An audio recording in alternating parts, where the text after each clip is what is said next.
Olá, meus amigos, meus irmãos, aqui estamos mais uma vez para o nosso encontro através do Evangelho no Lar, promovido pelo Grupo Espírita Garimpeiros da Luz, aqui em Natal, Rio Grande do Norte. Sempre é uma alegria muito grande estarmos aqui, porque são momentos de reflexões, tudo muito simples, mas com o objetivo de trazermos o Evangelho do Cristo para perto de nós, para os lares. A orientação da espiritualidade tem sido crescente, é necessário o Evangelho em nossas vidas e nada melhor do que levarmos para os nossos lares, permitindo que Jesus chegue, que Jesus sente conosco para o estudo e, sobretudo, que Ele fique entre nós. Não esqueçamos o recipiente com a água a ser fluidificada durante o nosso estudo pelos guias espirituais. Vamos fazer a nossa leitura preparatória, livro Pão Nosso, pelo Espírito Emmanuel, psicografia de Chico Xavier. A mensagem é 67, má vontade. Não vos comuniqueis com as obras infrutuosas das trevas. Paulo aos Efésios, no capítulo 5, versículo 11.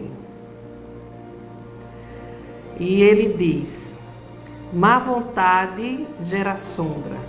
A sombra favorece a estagnação. A estagnação conserva o mal. O mal entroniza a ociosidade.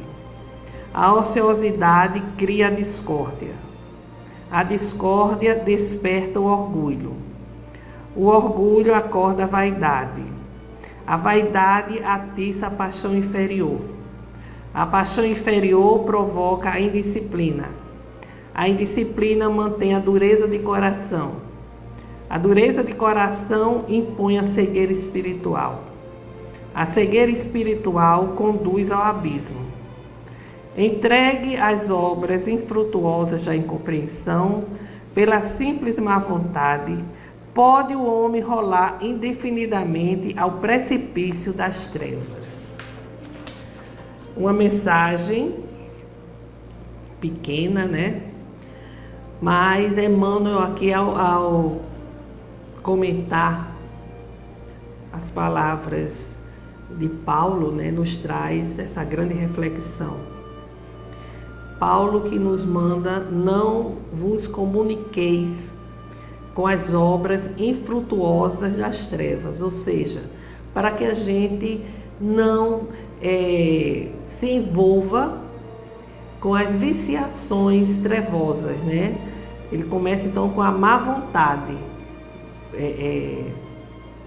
Emmanuel, mostrando que a má vontade já é uma obra infrutuosa, como diz Paulo, né? Da má vontade vem a sombra, a estagnação, quer dizer, é todo um processo que resulta no mal, vem a ociosidade, a discórdia, enfim, até que ocorre a cegueira espiritual, que não, é quando a gente não consegue mais compreender, enxergar o caminho do bem, fortalecimento espiritual, né?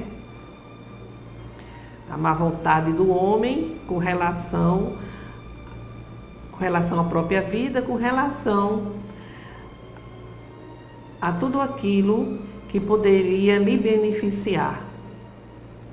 Ter boa vontade é essencial na vida, principalmente na seara espiritual.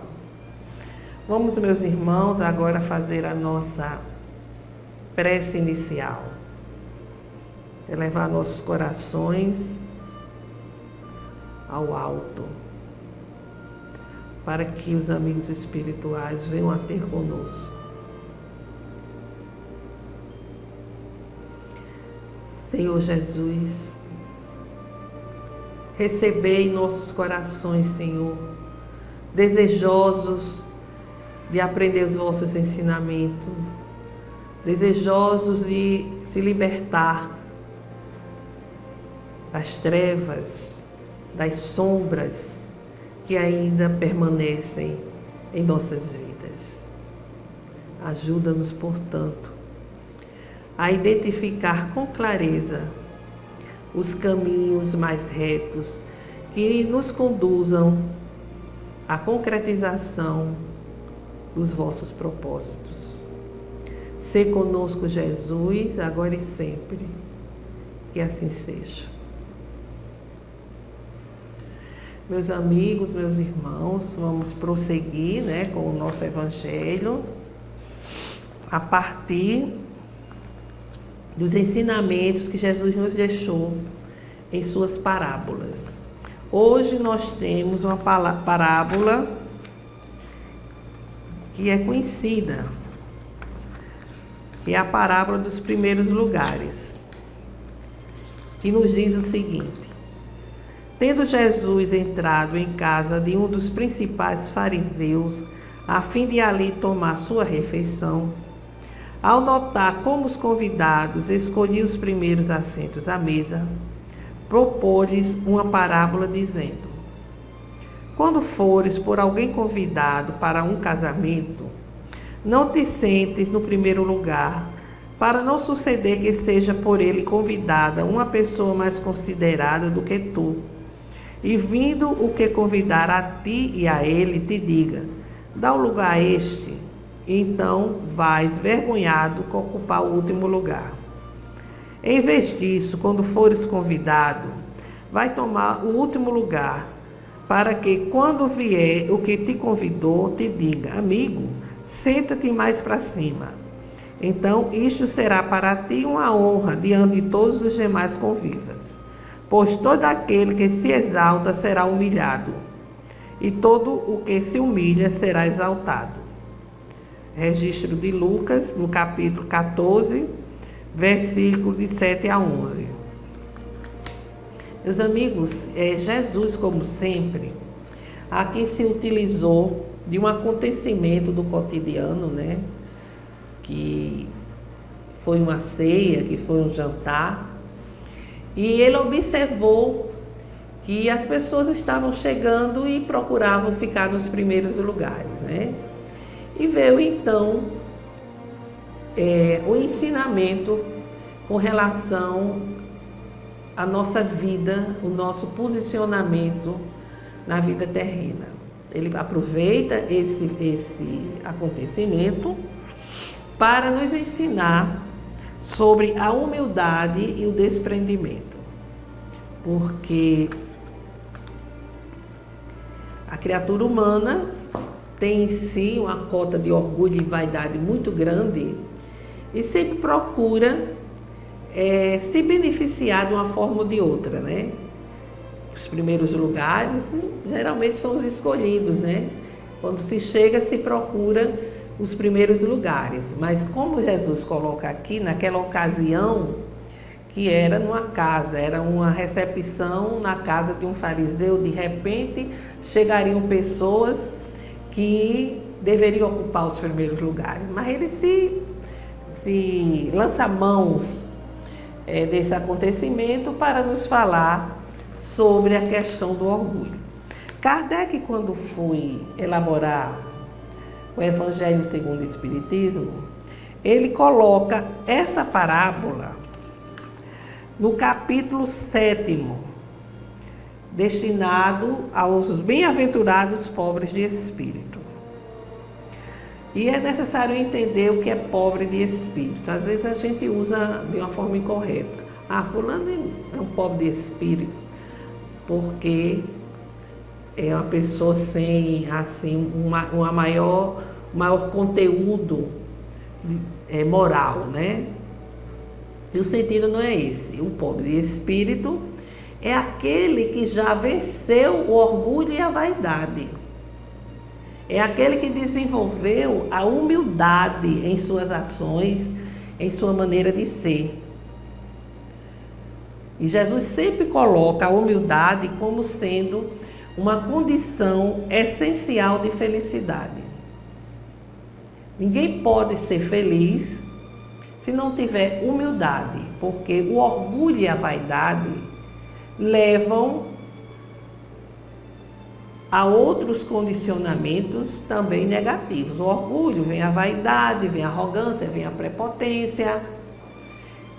E a pessoa passa a ter uma visão distorcida do mundo.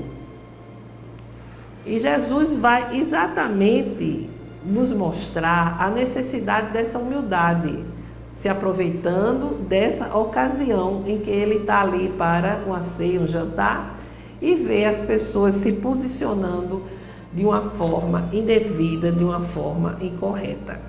E aqui nos faz lembrar outra passagem que está também no 7º capítulo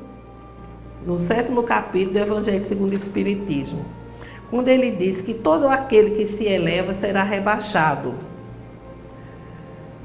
É um item desse capítulo, se fazendo referência a essa parábola, né? Porque os discípulos queriam saber quem era o maior no reino dos céus. Quem seria o maior no reino dos céus? E Jesus chama uma criança e coloca no meio deles e diz o seguinte, que será o maior para entrar no reino dos céus todo aquele que se humilhar e se tornar pequeno como uma criança. Será o maior no reino de Deus, no reino dos céus. Por quê? Porque é necessário a simplicidade, né, de coração e a humildade de espírito. A criança é o símbolo dessa simplicidade, dessa humildade, porque ainda não desenvolveu os condicionamentos que a vida adulta, né, faz acontecer. Então, ele diz que todo aquele que recebe em meu nome uma criança, tal como acaba de dizer, é a mim que recebe. E há também o registro que aconteceu quando a esposa de Zebedeu, Salomé, prima de Maria, vai para ele e pede para que Jesus faça com que os seus filhos, João Evangelista e Tiago Maior, se sentem um à sua direita e outro à sua esquerda. Aí ele pergunta, será que quereis beber do cálice que eu beberei? E eles respondem, sim, queremos. Aí Jesus prossegue e diz, mas acontece que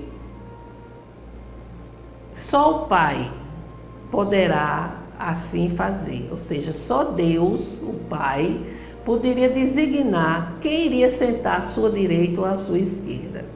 E dizem que os outros discípulos ficaram chateados com a atitude, né, da mãe de João e de Tiago, e Jesus acalmou o ambiente e prossegue.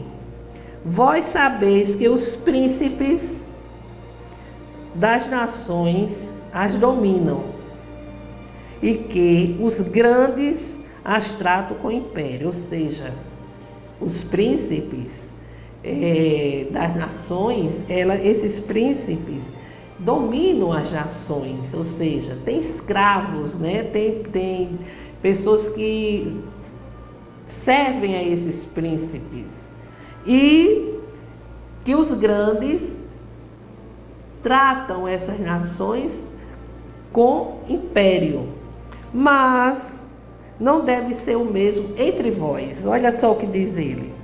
Porque aquele que quiser tornar-se o maior, seja vosso servidor. E aquele que quiser ser o primeiro dentre vós, seja vosso escravo. Como o Filho do Homem não veio para ser servido, mas para servir e dar sua vida pela redenção de muitos. Então, a humildade aqui, de não querer ser o primeiro, de não querer dominar, de não querer ter o poder, o prestígio, porque é necessário que se venha para servir e não para ser servido. É o contrário do que a criatura humana quer. A criatura humana quer ser servida, né? Quer ser exatamente atendida em seus desejos, em seus anseios. Ninguém gosta do servir. E, no entanto, Jesus diz que aquele que quiser tornar-se o maior, seja vosso servidor. Então, para que alguém se torne o maior no reino de Deus, tem que estar na condição de servir ao seu próximo, de servir ao seu semelhante. E para ser o primeiro dentre vós, seja vosso escravo. É, sem dúvida, um ensinamento que necessita de muita reflexão. Não quer dizer que uma pessoa que tenha posses, que seja uma pessoa rica, essa pessoa esteja condenada. Não. Essa pessoa está nessa condição de destaque perante a vida terrena por uma concessão divina. Deus concede o poder, a riqueza, como possibilidade daquela pessoa trabalhar principalmente pelo seu próximo, levando assistência, levando serviços, recursos para amenizar as dificuldades do outro, aquele nosso irmão que está atravessando uma situação difícil, porque necessita dessa condição para corrigir erros que cometeu no passado. Há pessoas que não aceitam, mas é a verdade, certo? Por que aquela pessoa se encontra numa situação tão difícil, sofrendo? Aí se procura as mais variadas explicações que não dizem respeito à verdade. Não justifica. É porque existe muita desigualdade social, as políticas são injustas, sem dúvida, sem dúvida. Mas por que essa conjuntura atingiu João e não Antônio? Às vezes tiveram as mesmas possibilidades, percorreram o mesmo caminho, mas ocorreram fatores que fizeram a diferença na vida dessas pessoas. E por quê? É o acaso? É o nada? Foi a sorte? Não. Porque nós temos uma programação reencarnatória. E nesta programação, as principais diretrizes da nossa vida estão estabelecidas para que a gente vá administrando através do nosso livre-arbítrio. Mas há situações que chegam de uma forma inesperada e inexplicável. Por quê? Porque há uma necessidade daquela experiência para que se possa proceder à reabilitação perante as leis divinas. Outrora, o desrespeito às leis divinas, a nossa ação de maldade, muitas vezes com relação ao nosso semelhante, faz com que venhamos em uma determinada situação para corrigir, para sentir nós mesmos aquilo que ocasionamos ao nosso semelhante. Os espíritos dizem que há situações que só podem ser solucionadas aqui na matéria, na Terra. Não há como solucionar no plano espiritual. Então, meus amigos. É necessário que a gente tenha esse entendimento para que a gente possa entender os ensinamentos de Jesus, para que a gente possa compreender por que é que ele busca tanta humildade, a humildade que às vezes nós achamos que é uma fraqueza de personalidade. Quantas vezes a gente vê pessoas que estão em determinada posição dizer: quem bater vai levar, quem fizer comigo, espere o troco. E quando a honradez significa ter a humildade da compreensão, a humildade do perdão, e assim prosseguir a caminhada. Então Jesus, aqui nesse seu ensinamento, ele quer nos dizer: não busquemos os primeiros lugares, a projeção, o destaque. Não busquemos posições que venham a desenvolver o nosso orgulho, a nossa vaidade. Porque é um caminho perigosíssimo. Quantas pessoas perdem uma encarnação ou comprometem severamente por conta do orgulho. Vem o orgulho, a vaidade, vem a ganância, ou querer ter mais, cada vez mais. E se perde esse aprendizado de humildade, de simplicidade. Às vezes, a gente vê esse orgulho até na casa espírita. Pessoas que não querem colaborar naquelas atividades mais simples.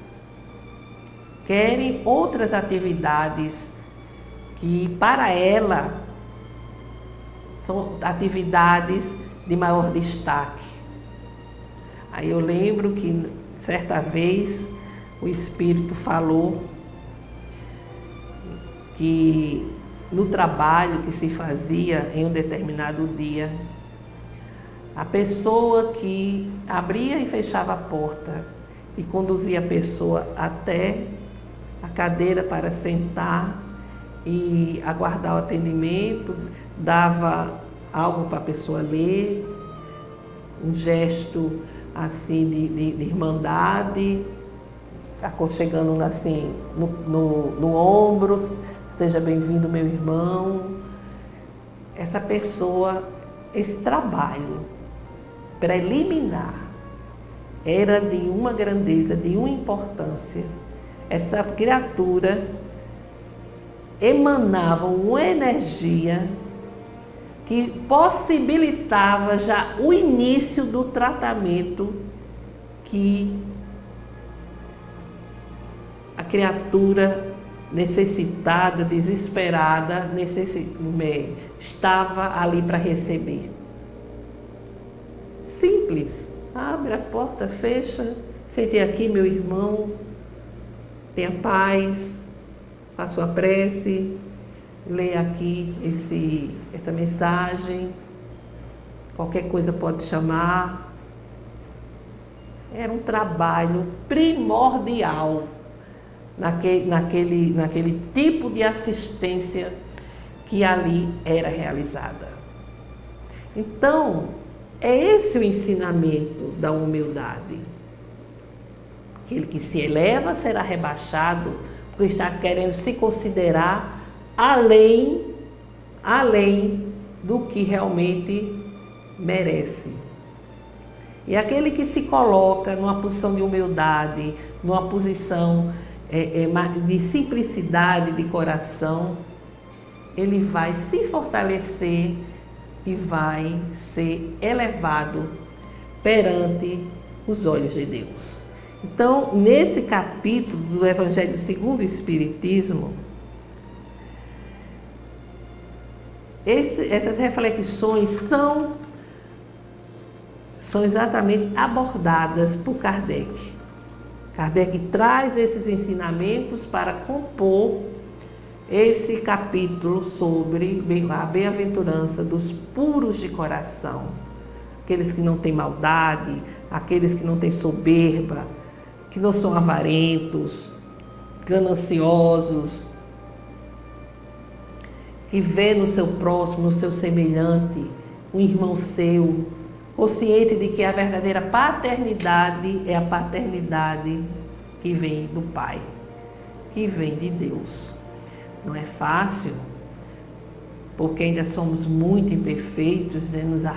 Nos seguramos muito em valores que nos foram repassados, de nos sentirmos superiores, orgulhosos, porque somos de uma determinada família, porque temos determinado sobrenome, porque somos de uma família tal que tem muitas autoridades no ramo da medicina, no ramo da advocacia, da engenharia.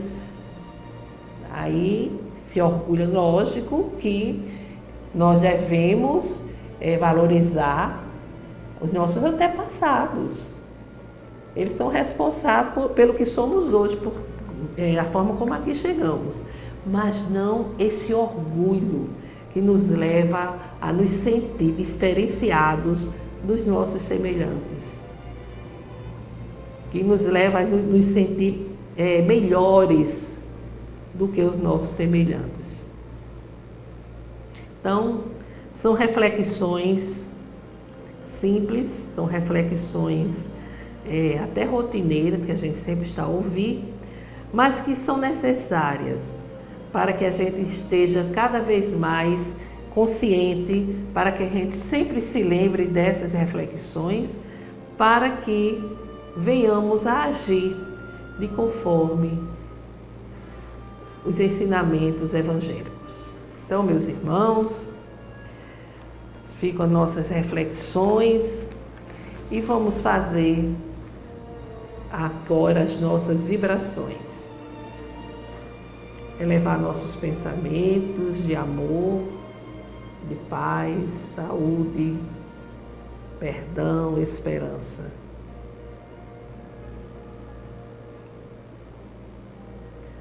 Senhor Deus Pai, aqui estamos mais uma vez a rogar pela paz entre as nações, pelo entendimento entre os governantes, para que as guerras não façam mais vítimas, para que elas cessem e para que a ação humanitária chegue a todos os recantos do planeta. Pelo entendimento entre os governantes do nosso país, que precisam agir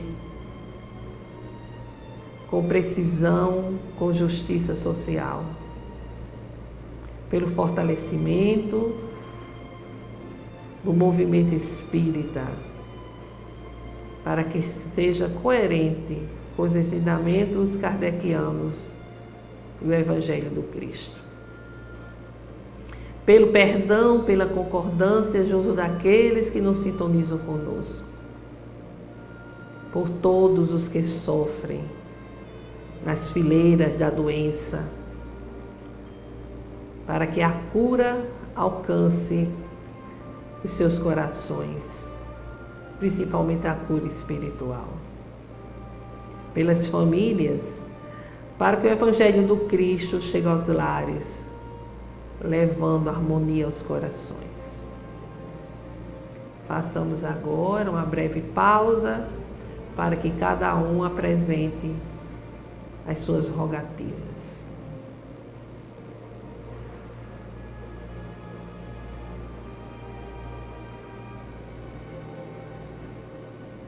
Recebei, Senhor meu Deus, as nossas rogativas e derramai vossa graça sobre todos nós, para que sejamos fortalecidos no amor do Cristo. Pai nosso que estais em toda parte, glorificado e santificado seja o vosso nome, no louvor de todas as criaturas. Venha a nós o vosso reino de amor e sabedoria. Seja feita a vossa vontade acima dos nossos desejos, aqui na terra e em todos os ciclos espirituais. O pão nosso do corpo e do espírito dai-nos hoje. Perdoai, Senhor, as nossas dívidas, ensinando-nos a perdoar os nossos devedores, com esquecimento de todo o mal, não permitindo que venhamos a cair nas tentações das nossas próprias inferioridades. Livra-nos, Senhor, da maldade que ainda existe em nós mesmos, pois vosso é o reino, o poder e a glória para sempre. Que assim seja. Com esta prece, encerramos o Evangelho de hoje, desejando a todos uma semana de saúde, paz e harmonia. Até breve.